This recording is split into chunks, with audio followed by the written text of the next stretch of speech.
Hello and welcome to the Reaching Out channel. I wanted to say a big thank you to the Channel 5 documentary team who did the documentary last night on UK terrestrial TV. It was called Inside the Scientologists and Leaving the Witnesses. If you haven't had a chance to see it, I highly recommend it. I hope that lots of Jehovah's Witnesses had the courage to tune in and watch it for themselves and make up their own minds.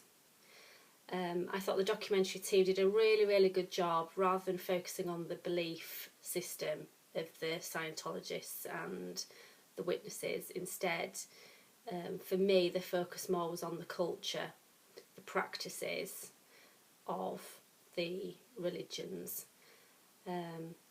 So, for example, there was a case study of a lady whose father was treating the family much different at home behind closed doors than he was in the congregation.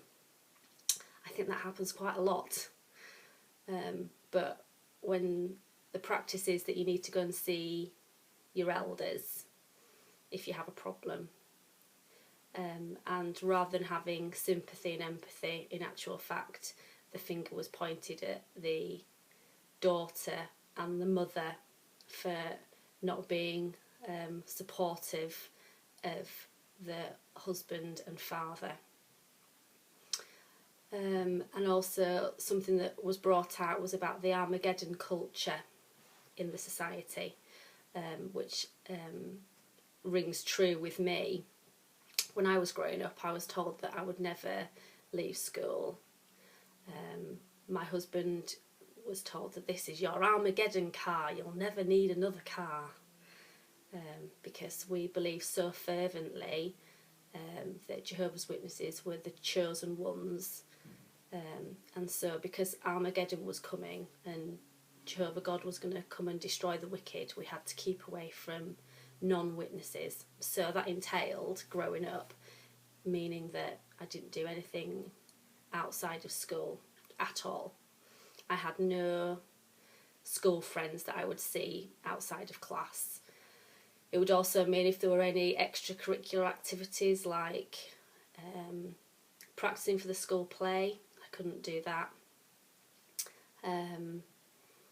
And any sports, I was constantly asked to be on the netball team, but that wasn't ever going to happen.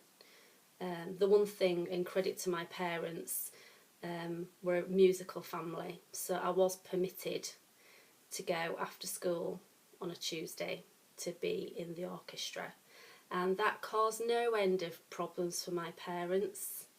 Even though it was an hour, it was on a Tuesday night. My goodness, that's meeting night. Yeah, but it's only an hour. School finishes at 3:15. We were home well in time to get ready for the meeting, because nothing gets in the way of the meetings, does it? So it's that kind of culture of isolation that means that problems can be allowed to continue, and there's this confidentiality policy. So wrongdoing can be going on and nobody is allowed to tell anybody else. So it's a breeding ground of problems. And in fact, the second case study that they looked at was a case in Wales. Now I remember this in the news, where there was a guy called Mark Sewell in Wales, who was finally sent to prison for 14 years, and I didn't make the connection that this lady was one of his victims until this documentary was on, and I was really shocked that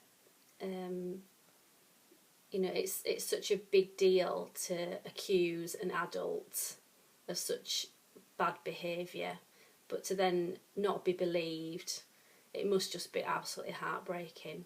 So I was really touched by that. So I hope it's given people a lot to think about, lots of food for thought, just really shining a light on Jehovah's Witnesses from an outside point of view. So well done, Channel 5. I really enjoyed it.